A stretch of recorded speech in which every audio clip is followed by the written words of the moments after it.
weaving his DC-3 between the ridges of the high Himalayas. With no de-icing facilities, no pressurization, and no route maps, he used visual landmarks like the Nun Kun peaks to finally land in Leh on an improvised airstrip on the dry bed of the river Indus. This historic flight took 7 hours from Srinagar, and on board with Air Commodore Meher Singh was Major General K.S. Timaya. It was after these days of anxious waiting that we decided upon a breakthrough at the Zoji Pass. Any infantry assault against well-dug enemy bunkers on crags overlooking the pass would mean heavy casualties, and so came the birth of an idea that at first seemed impossible of fulfillment, that of taking armor up the Zoji Pass and using it as the spearhead of our thrust. We will not allow those trying to get to land. We've got to stop this, and we will stop it. We must link up with Leh as soon as possible through Jersey Pass, Drass, and Kargil. The successful conduct of this operation will later depend on how we succeed in getting the tanks up to the top of Jersey Pass, which is very nearly 10,500 feet above sea level. This kind of thing has never been done before. Anyhow, we'll have a good shot at it.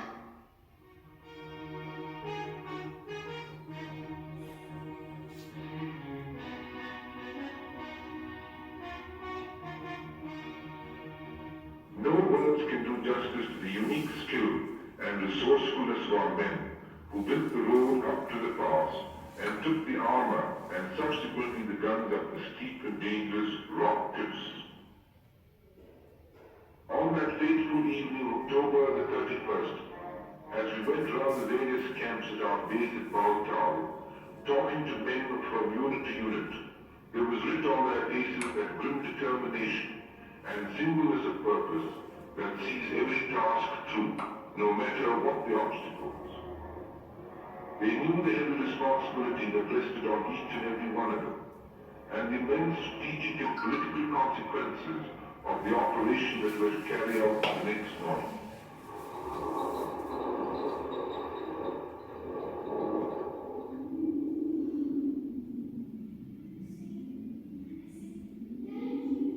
The day dawned grey with threatening snow clouds hanging on the pass.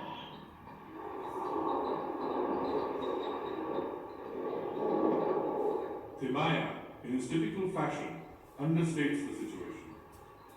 Snow had been falling steadily for the past 24 hours. All it would take was a slight intensification for the Zojila to be neck deep in snow.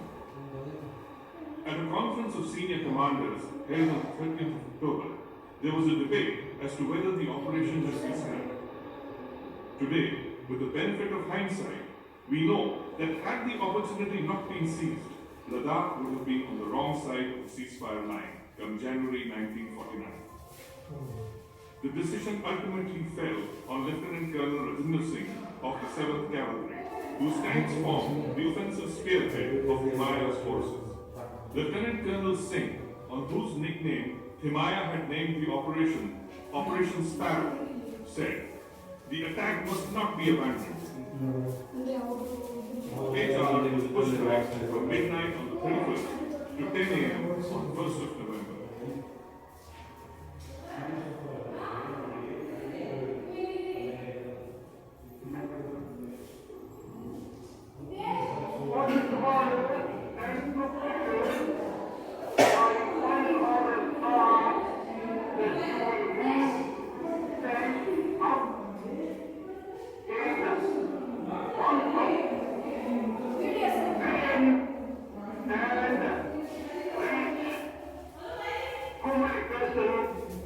To engage and destroy the enemy in their bunkers and in our position.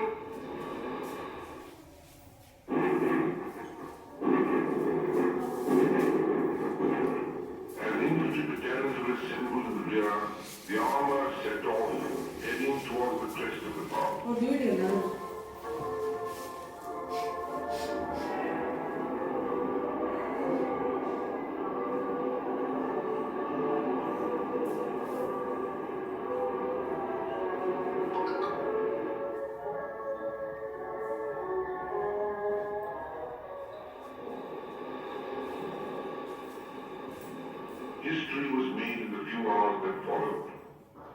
armor pierced enemy defenses and reached the only plain base of the enemy positions all over the pass and cut his line of communications.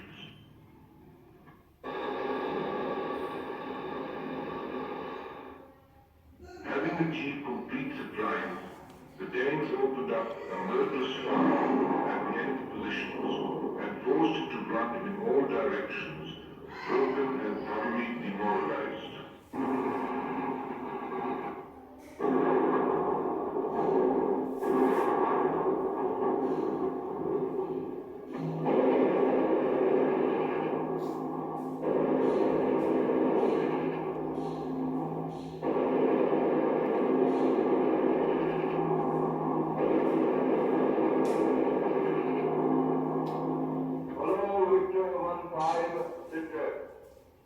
Victor 2 now clear of enemy MMP posts. Destroyed enemy bunkers, 4 on Jabuta Slope, 2 on Ukanda Ridge.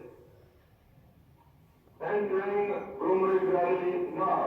Victor 1-5, over.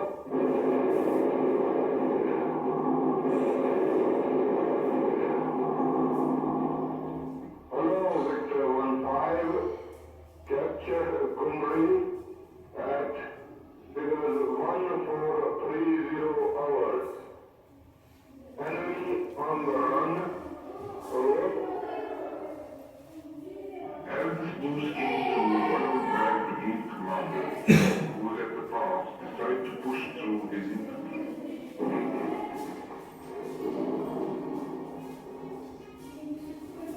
The first troops from Brigadier Kanhaiya Lal Atal's 77 Para Brigade were the 1-5 Royal Gurkha Rifles, specially selected for the task because they were the only troops familiar with snow and high altitude conditions.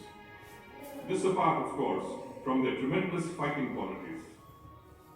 The leading infantry reached the Gumri plain and occupied the lower ridges overlooking it, thus preventing the enemy from escaping. At the same time, another infantry unit was pushed through to overtake and destroy the enemy that might have escaped. The following morning, small pockets of the enemy had been surrounded with no hope of escape, and they were either captured or annihilated.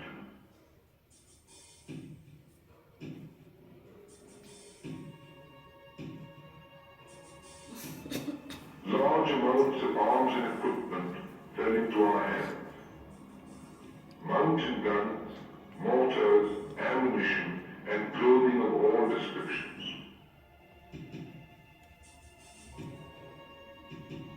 The battle of the Zoji Pass had been decided, and our fighting men had thus crossed the great Himalayan range and were about to fan out into the Ladakh province.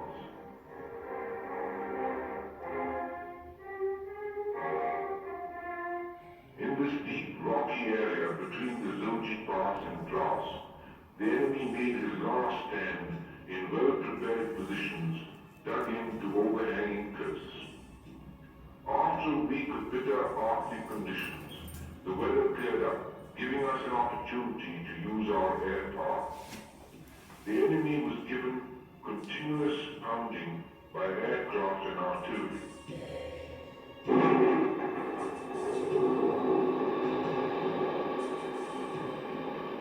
Finally, on the night of the 14th, 15th November, a two-pronged attack was made on his positions, preceded by severe softening up by tanks and mountain guns. By the morning, the infantry had secured their objective, and the enemy was on the run. Our forces entered Dras the same evening. This operation could not have succeeded without the relentless daring of our fighting men, the resourcefulness and skill of our engineers and airmen, and above all the patient, long, drawn-out